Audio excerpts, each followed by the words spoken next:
to deal with the protection of historic urban areas. First, the one of Split, and in the 1920s and 1930s, those of Šibenik, Korčula, Trogir, and Hvar. His approach was advanced, considering the conservation principles and practices at the time, meaning he was broadening the focus from individual historic buildings to entire urban areas, valorizing the totality of the urban matrix, the entire building stock, including vernacular architecture, ambience, and the view of the city. He also emphasized the economic potential of heritage, pointing to the relationship between the aesthetic quality of historic towns and tourism. Prerequisite to this is certainly understanding and knowledge, as well as a love for the monuments. In his efforts, he educated and persuaded the governing authorities on the appropriate ways of dealing with historic buildings and urban areas, and encouraged residents to maintain and protect them, which he thought was their necessity and duty. The law on the preservation of monuments hasn't been passed up until the mid-1940s. At the same time, destructive modernization of cities without formally defined authority of conservators posed as a problem. Therefore, by using the existing legal system, Karaman initiated the compilation of the regulation for the preservation of antiquities and historic and artistic character of the city, as the basic legal framework for their conservation. The first in a series of them was the one for the city of Split. The incentive for writing similar document in Šibenik was an article published in the daily newspaper Nova Doba on March 6, 1929.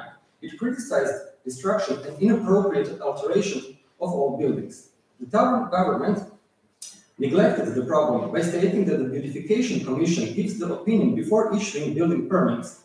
A member of that commission, Jurišić, protested this, and he states that the influence of the commission was non-existent and everyone ignored them. Therefore, more detailed instructions on how to preserve the historic character of Šibenik and a list of valuable buildings had to be compiled. In May of 1930, Karaman sent an extensive memo to the town administration, compiled after a detailed field survey. In it, he points out that Šibenik is one of the most interesting and beautiful historic towns in Dalmatia. It goes on to say that in addition to its unique cathedral, it has preserved the character of a medieval city, with its narrow urban core, recognizable by winding streets and small squares, modest stone houses, few lavish palaces decorated with carved ornaments, city walls, and fortresses. There are also many beautiful churches rich with various works of art. According to Karaman, their conservation, but also the historic center in its entirety, is a cultural, national, and economic duty of the government and general public, but primarily the duty and interest of the citizens of Šibenik. He also points out the fact that the monuments and artworks, although influenced by Italian art, were mostly created by local masters and represent a proof of the cultural aspirations of the local population throughout the history. The economic aspect is recognized in the fact that numerous monuments and historic character of the city are what tourists want to visit, in addition to sun and sea. If monuments were marked properly and the collections of art and church antiquities were organized, they could be the reason tourists would extend their stay. Further, he argues that historic centers will generate the development of wider area, not only the urban core but also the immediate hinterland. Therefore, the city government should adopt a regulatory plan in cooperation with conservation experts to ensure proper management of cultural heritage. Additionally, he states that the local government should influence the public and also the church administration, since most of the artworks are owned by them. Furthermore, he points out that the conservation professionals must be consulted on any construction work on historic buildings, because if not, they could get damaged, demolished, or their setting irreversibly lost. Karaman structured his memo in several topics: regulation plan, building permits, churches, and planning of public spaces. For each, he gave a series of examples and solutions to the identified problem. In it, he acknowledges the power of city administration as the most direct means of preserving monuments due to their capacity as building authority. Karaman also finds important to point out that the plastering techniques and painting of the facades should be conditioned and that traditional techniques and materials should be used. He advised the Šibenik City Authority, given the current laws, to pass a regulatory plan, since every major city should have one. As a precondition to it, a detailed study of historic monuments must be conducted, as well as the assessment of the spatial and development needs. A growing problem in that area is the relationship between modern traffic infrastructure and historic environments. The needs and benefits of larger roads or harbors are often exaggerated, leading to the demolition of valuable buildings and significant negative changes to the views of the city or picturesque ambiences. Church and works of art in them are especially discussed. At the time, it was common for the clergy and the parishioners to decorate churches at the expense of valuable artwork and authentic interiors. Original stone pavements are often covered and replaced with decorative cement tiles under the pretext of wear and tear. New saint statues of no artistic value are being placed on altars, blocking the view, or even replacing original altars and paintings by old masters. New light-colored gilding is applied on top of the original one that is considered old and undesirable. Same was with the statues and altars that got repainted. Karaman also states that churches are often decorated with tacky paper flowers, even though they are contrary to the rules of church. Another major problem in the church interiors is being caused by the introduction of electricity and intense lighting, making them look inappropriate like a movie theater. As a negative example, he points out the church of St. Nicholas near the harbor, where the side altars received a tasteless gilding, two wooden saints repainted gray for no reason, and the old altarpiece on the side altar was covered by the new statue of Our Lady. In 1931, Karaman took further steps to formalize the protection of historic buildings and urban center of Šibenik by writing temporary regulations. They were based on Article 24 of the construction law and were to remain in force until a regulatory plan was passed. The key provision of this regulation considered new construction in old urban nucleus, maintenance and building additions to the existing historical houses, requiring supervision of the Conservation Office. A much more extensive and amended regulation of the preservation of antiquities in Šibenik was compiled in 1936 and accepted by the City Council as an official document. First article of the regulation contains the list of buildings that are deemed especially valuable. In the second and fourth article, area within the city walls was declared as part of historic or artistic importance. Therefore, a permit had to be obtained for any interventions on all the buildings within the protected zone, and not just the listed ones. The propositions were related to construction, materials, maximum height and number of floors, stylistic expression, but also the installation of billboards, street lighting and other. The third article determined interventions to change the appearance of existing buildings, especially carved stone elements. Fifth article stipulated that the owners were obliged to allow taking photos of their property by the city administration or by the Conservation Office. It was also determined that in the case of finding new antiquities, the owner should notify the city administration, Conservation Office, or the Archaeological Museum in Šibenik, and then allow further research of the remains. By acting on various issues of protection of old Dalmatian towns, Ljubo Karaman closely influenced the conservation work of his older colleague Jurišić. Karaman worked closely with Szabo, with whom he exchanged views and ideas. He also introduced him on writing regulation for the preservation of monuments in historic urban areas, as well as making documentation of the architectural monuments. Although from different backgrounds, basic education and life paths, these two great experts and connoisseurs of our heritage had very similar thoughts on matters of conservation methodology. This is evident, for example, from Szabo's efforts to protect the view of the town of Rab and its monuments. Almost simultaneously, when Karaman argues the preservation of heritage as an economic resource in the development of tourism, significant negative consequences had already been visible in historic towns of the Northern Adriatic that was already affected by early tourism development. From Szabo's unpublished notes titled Documents on How the People of Rab Destroyed Their Town, one can clearly read Szabo's negative impressions of the way in which the image of historic city has changed. The text accompanied by photos points to the beauties of Rab before the waterfront has changed and the city walls were still largely preserved. In the manner of later formulated theoretical notions of the historic urban landscape, Szabo points out that the town of Rab is a harmonious combination of man-made structures and enchanting nature that has been nurtured for centuries and formed the city image. At the beginning of the 20th century, this was abruptly changed by aggressive construction of oversized hotels. He even criticized the new urban equipment and the uncompromising use of new building materials, stating that the people of Rab found a new god in cement while neglecting traditional ways and materials of construction, a statement which is true even today. The need to preserve certain recognizable views and authentic settings of monuments is especially emphasized. In this sense, he criticized the unnecessary cutting of trees that are integral factor in the historic environment. It is interesting that Szabo also acknowledges the appearance of the city's fifth facade made of orange roofs. He concludes his notes with a comment on the plans of new construction near the old town and all over the island without passing a regulatory plan, thus making the results devastating.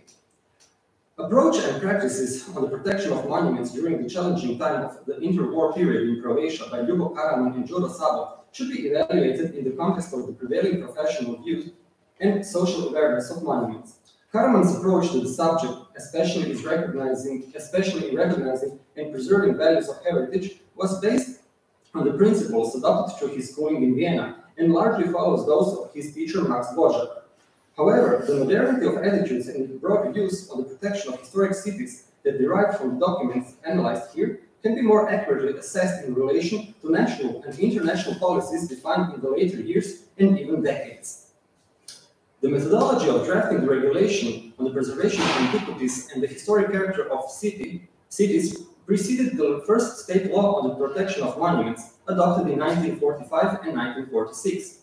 It must be pointed out that only the Act on the protection of cultural monuments and natural rarities, passed at the level of the People's Republic of Croatia in 1949, defined the possibility of protecting urban areas. Karaman's view on conservation principles, especially the relationship between the restoration and conservation, but also the need to protect historic urban areas in its entirety, preceded international expert debates and adopted charters. It is only a consequence of the destruction in the Second World War that an expert discussion on a comprehensive view of monuments in their spatial context will be initiated. Key international document for the conservation profession, the Danish Charter of 1964, has defined a historic monument as a single architectural work, but also its urban and rural setting. This applies to the more modest achievements that have gained cultural value over time, and not just great works of art. Charter has defined that conservation includes the preservation of the immediate environment without new construction, demolition, or changes that will disrupt the relationships of volume and color, all of which can be found in the Šibenik regulation from 30 years before. Although the Charter takes into account the setting, it does not recognize historic urban areas or historic cities as a separate type of monument. Attitudes towards that topic will be defined by the international community in the 1970s. First, the 1975 European Charter of Architectural Heritage will draw attention to the groups of lesser buildings in our old towns and characteristic villages in their natural or man-made settings. It introduced the concept of integrated conservation that depends on legal, administrative, financial, and technical support based on the integration of public and private stakeholders. The provisions of the Šibenik regulations can also be compared with the international recommendation concerning the safeguarding and contemporary role of historic areas from 1976, which has introduced the notion of historical and architectural areas. Such areas include groups of buildings, structures, and open spaces whose interconnectedness and value are recognized from an archaeological, architectural, historical, aesthetic, and social-cultural point of view. The recommendation has introduced the application of an overall policy for safeguarding historic areas, which was also emphasized through the Šibenik regulations. In conclusion, dedicated and extensive work, excellent knowledge, systematization of the process, and reliance on legislation, as well as a cooperation with authority and the local community, were practiced by Karaman and Szabo were guidelines to the successful work of generations of conservators following them. The care for historic urban environment presented in this paper in the form of Szabo's critical reflections on changes in the town of Rab, but especially in Karaman's efforts to develop a regulation for the protection of historical and artistic monuments and character of Šibenik, were in some parts ahead of their time and current almost a century later. Additional confirmation of this is the compliance with the later adopted doctrines and international documents on the conservation of monuments, which emphasize the contribution of Ljubo Karaman in the field of protection of cultural heritage in Croatia. Thank you.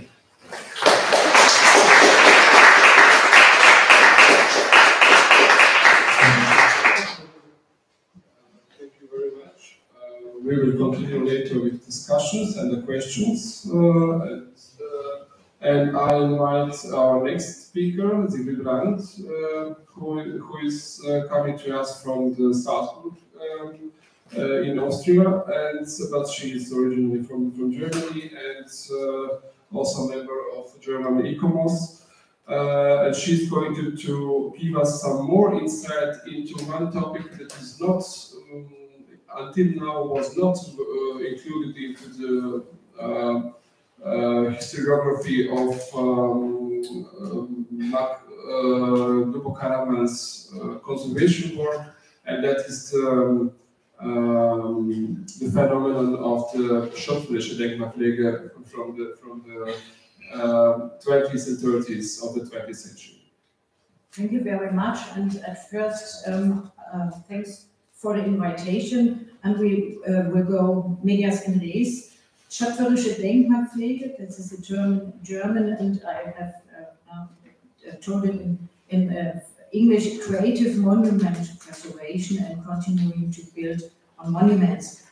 Creative monuments conservation is a dirty word, or a word for bashing, and the German monument conservationists. Anyone who mentions it as a concept for contemporary monument conservation is quickly suspected of abandoning valuable historical substance. However, it is a dirty word primarily for reasons related to the history of the discipline itself. The term originated at the end of the 1920s when attempts were made to combat the, I quote, brutalization and savagery of morals in the Weimar Republic, which many conservators found chaotic. There was talk of, I quote, spiritual and moral renewal of the people, of the greatness and heroism of the history, of achieving the noble and beautiful in the monument image of homeland. In 1929, Rudolf Esterer introduced the concept of creative monument preservation and argued that monument preservation only could merely demand the preservation of monuments. Rather, the goal should be to make an object understandable as a whole and, if necessary, to change it accordingly. During the Third Imperium, architectural monuments were used for propaganda purposes, which is also part of the chapter on creative monument preservation in German, schöpferische Denkmalpflege, and makes dealing with them today particularly problematic. In the book from 1933, Die deutsche Kunst und die Denkmalpflege, German Art and the Preservation of Monuments, Paul Klemen spoke out directly in favor of creative, formative monument preservation. For Paul Klemen, conservation, not restoration, the motto from about 1900, was a plausible but impractical antithesis, which he described as, I quote, beautiful sounding, inwardly truth and untrue, quote end. He asked, where's the safe boundary between preservation and restoration?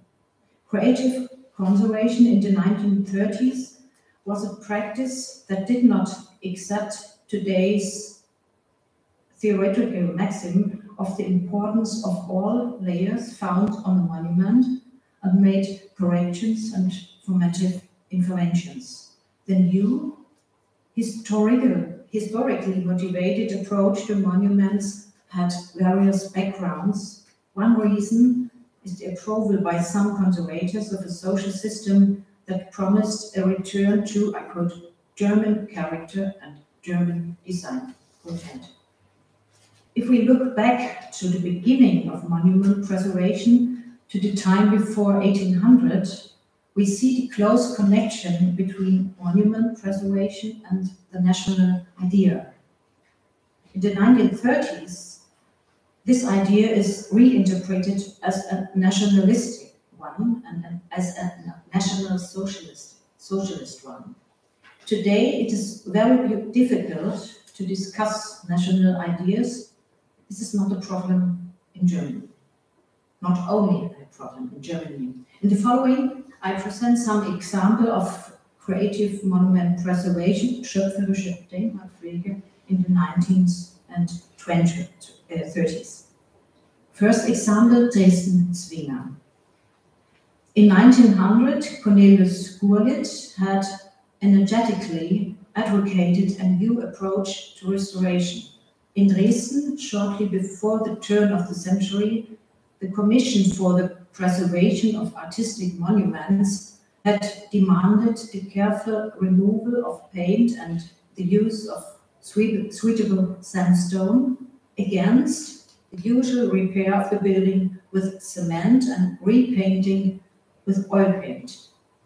A building lodge in German Bauhütte, founded a few years later, was also take care of all the work. However, the First World War and inflation brought this work to a stillstand, and it was not until 1924 and 5 that the architect Hubert Ernst was able to go to work.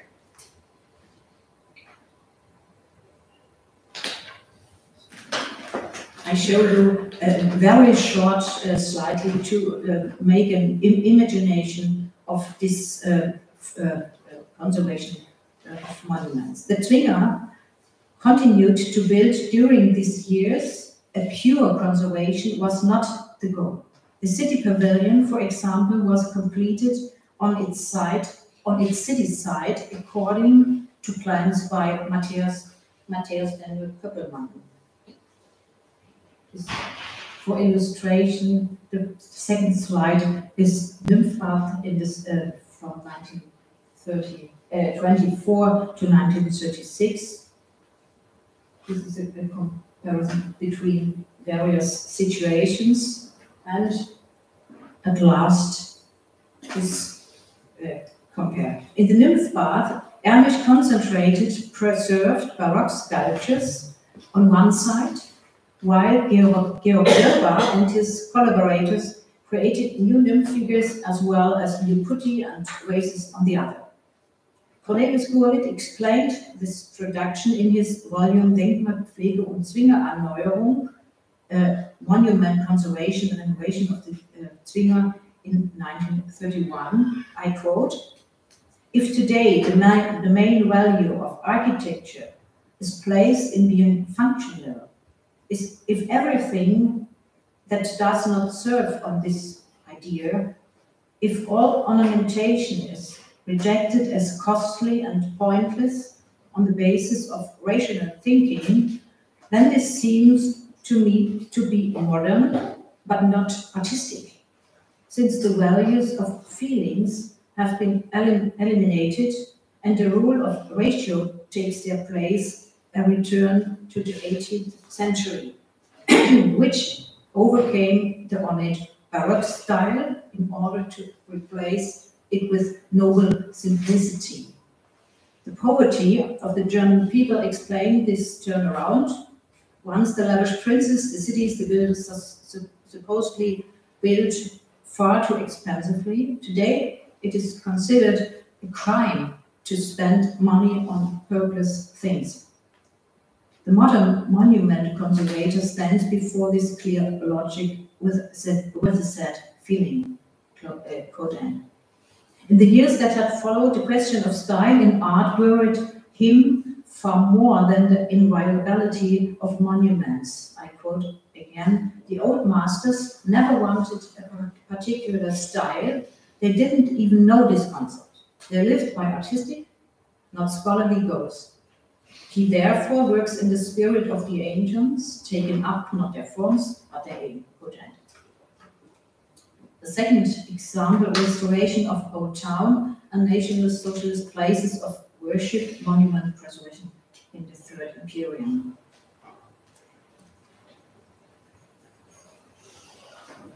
The beginning of this National Socialist rule in Germany was welcomed by most monument conservators. The new government promised to resume the registration of monuments which had come to a virtual standstill during the years of the Weimar Republic.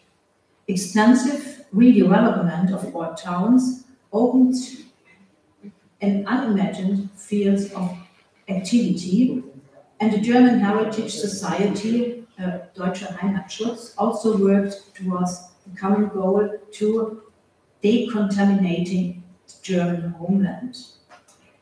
I show some examples. The uncovering of countless half-timbered houses, regardless of whether they were ever intended to be visible constructions or not, belongs to the 1930s as well as to the post-war period after 1945. Associated with this was a large-scale campaign against advertising by the Reichsstelle für Heimatschutz from March 1934 onwards.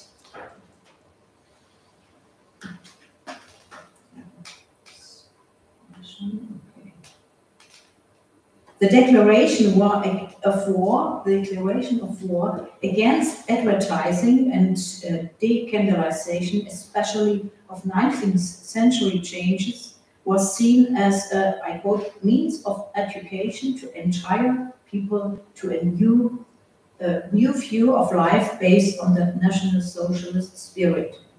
The unspirit, quote, the unspirit of the liberalist age and its ruthless pursuit of profit was also a target. At the same time, this could be used to justify the failure of the Weimar Republic. The unstandable democracy had missed its target since it had devoted itself to a large extent to liberal ideas. Yeah. Various small German towns owes its medieval appearance to the excavation work to those years, but as a picture is no longer than a good 80 years. The central terms with which to cleaning work in the villages and towns began were order and beauty. In addition to the medium-sized towns, such as the traditional university town of Marburg and Atelan, the aim was also to clean up numerous small towns, example in Fritzlar in Hessen.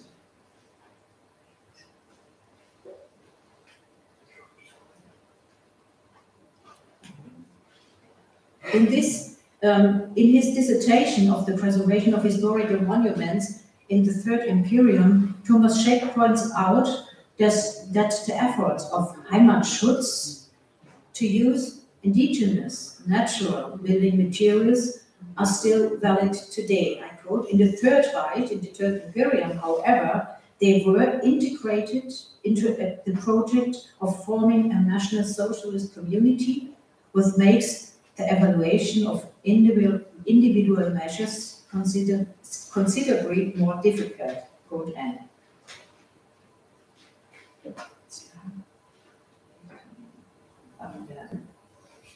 Also a short series of examples.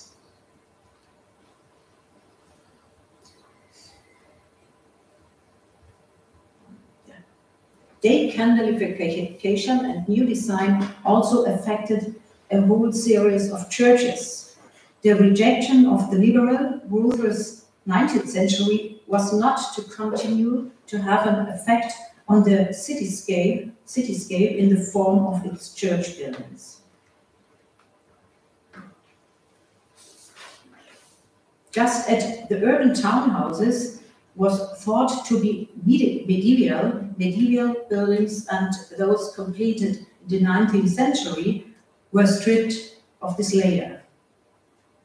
The idealizing view of the medieval community overlooked at the same time all the conflicts on the medieval period and suggested a unified and closed society as the new idea.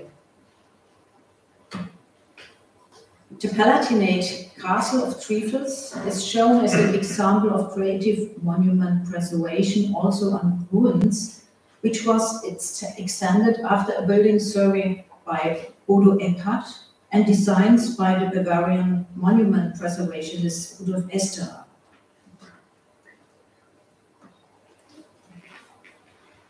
One of the aims to the National Socialists was to create an impression of grandeur and the great German history. Church buildings were reinterpreted in this sense. This is the view from today. And now to the churches.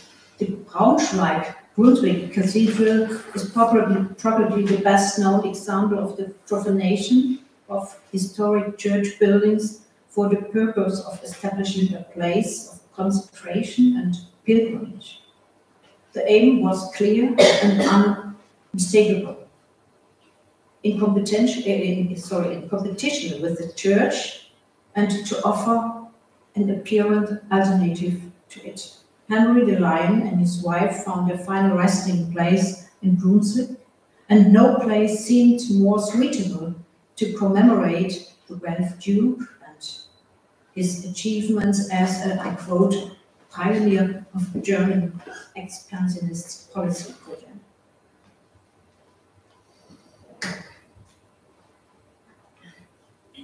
Work on the redesign of the tomb and the installation of a new crypt began in spring 1936, and work on the redesign of the entire interior began in mid-1937.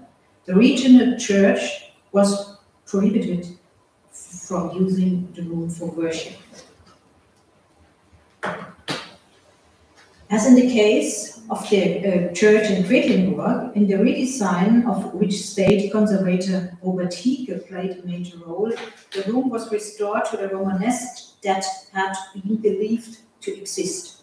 In addition, Walter Dome decorated the monumental Hall of Remembrance, which contemporaries called the German King's Hall, with propagandist graffiti. After the Second World War, not only were all National Socialist emblems removed, but also this wall decoration. In newly inserted church pew was to be understood symbolically. The intention was not to abandon the building in its profanation to the National Socialists and to restore a church-like interior. My last example, but not from Germany. In Germany, creative monument preservation in the period between the two world wars was under the auspices of an aggressive, racist National Socialism striving for world domination.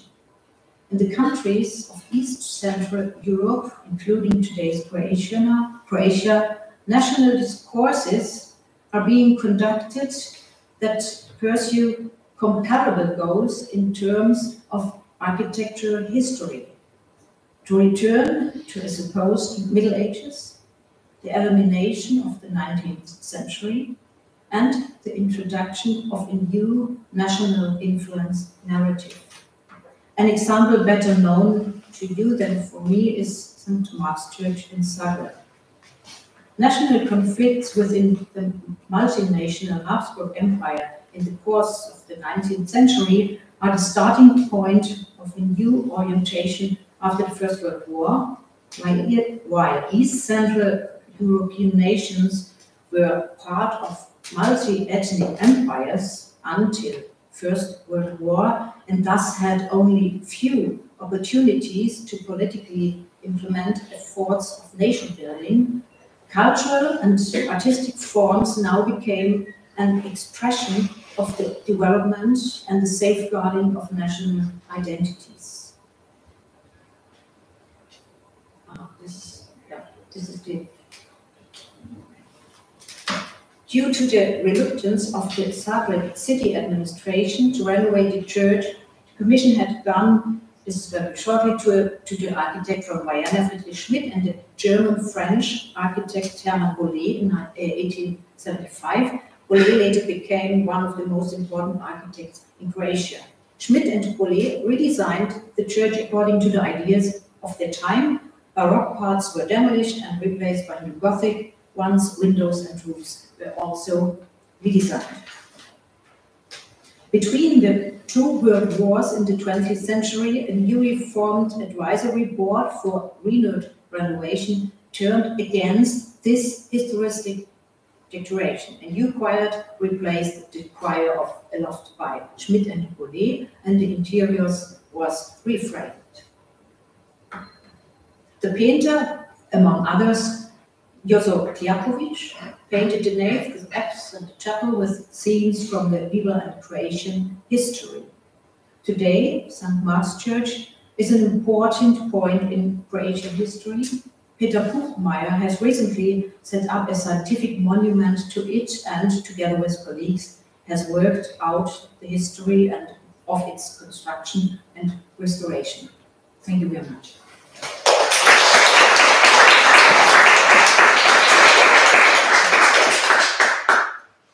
Thank you also very much for keeping the time. And I would now invite all our speakers from this session to here, and so we can have questions for them, and we can discuss also. And we will be in time. Yes. Thank you all for your valuable contributions. I think they are very good contributions to the topic of preservation. I give to the public the possibility to ask our speakers if there are comments or questions or. I have a comment and a question. Comment and a question to Ms. Mahnič. Actually, I knew Stele personally. I was very pleased about it and honored about it. I also know very, very good pupils of his and today's artifact historians, my generation, and so on. And I was very much interested in your statements about Stele and his interest in Slovenian space and urban development, things like this, about which actually didn't do anything. So, did he write anything particular works on the topic of space structure in Slovenia, or is it just part of his other scholarly studies? I mean, is there anything specific that you wrote about the topic, the space? You mean urban space and I actually do not distinguish between urban and extra-urban space. But okay, I would also be interested in if you know something about Slovenian cities, for example. Yes.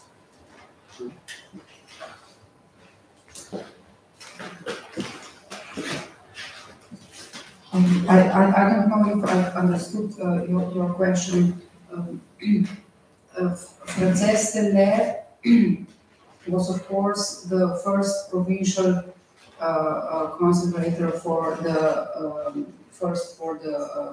Cardiola, and of course then later for Slovenia. And he developed. He tried to develop the methodology to assess and to art historically determine the let's say our domestic monuments, and he saw the monument protection practice as a fundamental area for which should enable the development of this methodology. Because he, as I pointed out, saw this very specific gap between the what he called this general art historical narrative, which was made based on these big monuments, and of course and on the other hand of this what he called domestic monuments. And he tried to establish a certain method that would fit and be useful for examining the domestic monuments, as he called them, but he was mainly focused on the medieval paintings. Of course, there are numerous texts in which he also addressed the problems of other areas of monument protection, but the medieval paintings were his main research research area. So he has some texts in which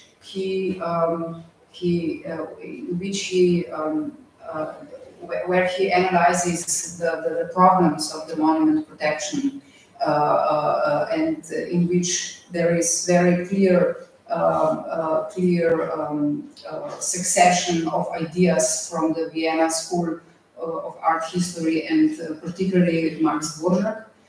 But on the other hand, in his, let's say, monument protection theory, there is another very specific influence, which is Italian.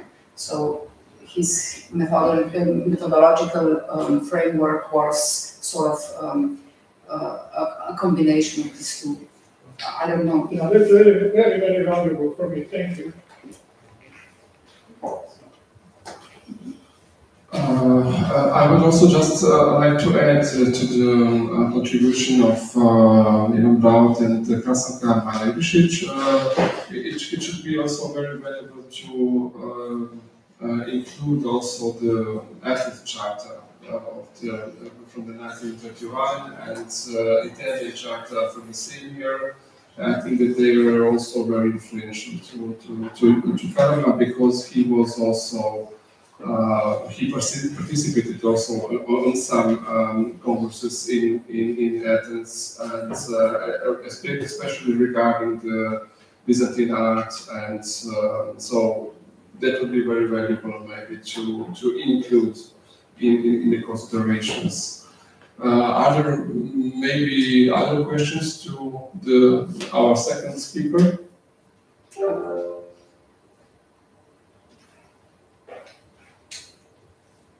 No. And I also want to thank Sigrid for having this presentation, because I think it is essential, because in one of the recent doctorates dedicated to the work of Ljubo Karaman, this aspect of Šibenik was not included, but there, for example, in Dalmatia, there are some 3 or 4 churches where I'm pretty sure that the influence of this kind of thinking was present. So thank you for your for bringing us this major picture of this in this conference. I think it's very important. Are there any questions?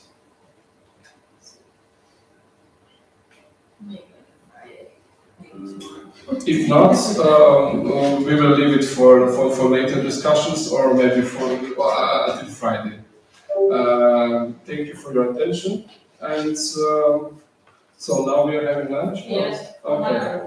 1 hour lunch break.